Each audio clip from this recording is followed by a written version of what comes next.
Today we're going to be talking about, is the Sony A7 III worth it in 2024? Let's find out. People often forget about the Sony A7 III when they're talking about hybrid cameras, when they're talking about video cameras and photography cameras now. Being that it's 6 years old, that doesn't mean it's completely irrelevant. And if you're here to figure out if you should buy this camera in 2024, well, it depends. So the Sony A7 III was my first personal camera that I used whenever I first started my media company, Howdy Media. And we mainly started off doing real estate videos, doing real estate photos. And I loved this camera because it could do the 3 different brackets for you, takes pictures at 3 different exposure levels, and you can put them together in post and make gorgeous HDR photos. The autofocus was something that I was also really attracted to. Then again, I also had no idea what I was doing whenever I first started. So I got on YouTube and searched up best cameras for photography, real estate. And the Sony A7 III was one of the top ones to show up. So at the time, I ended up paying around like $3,000 to get this thing and the first lens that I had to shoot real estate, which is the 16-35 Zeiss f4 lens. Let's just say the Sony A7 III has never ever let me down in any situation. I've done real estate shoots, I've done wedding photography, wedding videography, event coverage, YouTube videos like this one. I've produced multiple podcasts with it, which there's a downfall with the podcast. So stick around and you'll find out why. So there were times where I would buy a B camera and I would discover that overheating was a massive issue with some of the cameras that I was using, including the Sony A6300i.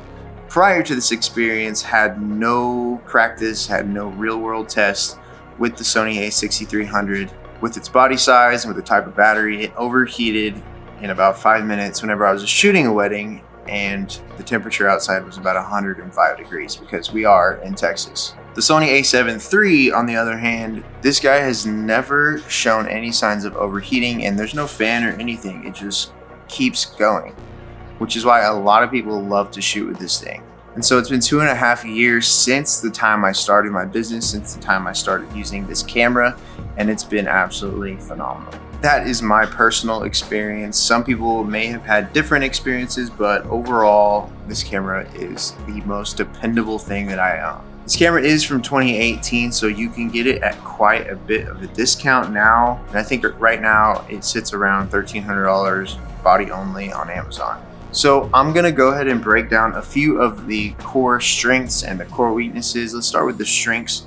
The strengths on this camera are, like I mentioned earlier, the overheating. There's no signs of overheating ever. It is made of a metal-like material, which means it's not gonna fall apart on you. I dropped this thing on concrete multiple times and there is very little sign of wear and tear. So this thing is built to last. So another strength that it has is that it does shoot 4K video up to 30 frames per second, which can be used for most things. And I'll get into why the frame rate is kind of an issue in the weaknesses of this camera.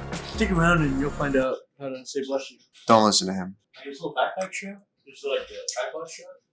And the clutch. There you go. All right, what are some of the other strengths about this camera? A couple more strengths about this thing is the actual weight. It is not very heavy considering other cameras that can record at 4K, and especially compared to some of its competitors like some of the Canon cameras. It fits on a gimbal with ease and you never have to really get tired from holding it. I think for a lot of people, this being a hybrid camera and you only need one camera if you're a photographer, videographer, and you don't necessarily need multiple cameras, this is going to be a great bet. Or even better, get the Sony A7 IV, which is a little bit newer, has some more features. But if you're on a budget, this is fantastic. It'll get the job done. Another thing is the dual SD card slot. You can record simultaneously on this thing. So when it comes to corporate jobs, when it comes to big projects that you're working on and you only have one chance, for example, on wedding days, you can shoot to 2 SD cards at the same time. So if one gets corrupt, if you lose one, if you break one, you're good to go. Many people wouldn't consider this a professional camera if it had one SD card slot. And going along with the weight of this thing, the size is overall pretty small. This is how it looks in my hand, and you can carry this thing around no problem for a long period of time. It fits in basically any bag.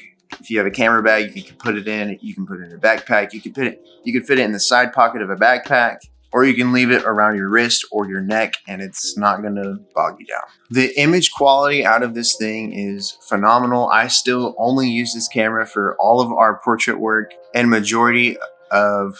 I tried to hold it. Sorry. Bless you. I still use this camera for all of our portrait work, all of our real estate work, and we even do some sports photography. And as long as you have a great lens, this camera is going to perform very well. And the last one is the lens compatibility. There are tons of third-party options that you can choose whenever it comes to picking a great lens. Some of the lenses include Tamron. You can do a Sigma lens. They're all great options that are probably half or even a third of the price of the Sony G Master series. And all of Sony's cameras have the E-mount, so if you upgrade in the future, you'll be able to use the same lens and stay in the same ecosystem. This camera is also a full sensor mirrorless frame, which means you get more area on the sensor to let light in, and you can use full frame lenses. Even though they're making APS-C sensor cameras phenomenal nowadays, and if Mike doesn't break anything in the bag, we'll be all right. Since it is a full frame sensor, you're not gonna have to crop in on any of the lenses. If you have an APS-C sensor camera, it would usually crop 1.5 times to what the lens actually is. So if it's 20 millimeters, it would actually be 35 millimeters. The frame rate limit, it only goes 4K up to 30 frames per second, which if you're wanting to get any kind of slow motion shot, you're not gonna have as much flexibility because this only goes to 30 frames. In all of our other cameras, we shoot in 60 frames per second whenever you need to slow something down. It does shoot in 60 frames per second, but it is only in 1080p. Another con on the video side is it only shoots in 8-bit color, which means you don't have as much flexibility, especially whenever you're shooting in logs. So if you don't expose correct, like exactly right, it's gonna be very grainy, very hard to color grade compared to a 10-bit footage. Another con would be the screen, the LCD screen on the camera. It pivots up and down, but it doesn't pivot out to the side where you can see yourself. So if vlogging is going to be something you're wanting to do, then this might not be the camera for you. But if you're behind the camera most of the time and you're just doing client work, this is gonna work fantastic. So quick message from Howdy Media. We've actually started a Howdy Media Insiders group on Facebook where you can join completely free. In this group, you'll have exclusive access to the Howdy Media team, education resources, behind the scenes footage, and conversations with people who are like-minded, and a bunch of them are small business owners and creatives just like you. Hit the link in the description to join the group. So to wrap things up, is it going to be worth it if you buy this camera in 2024? I think if you're a hybrid shooter, then yes, you can get away with it, absolutely. If you only need one camera and you're gonna be doing photos and videos on this one camera, then 100%, it's still worth it. It's still gonna be relevant for the next few years, in my opinion, until 6K and 8K come out with more streamlined options. This 4K will be plenty for majority of people.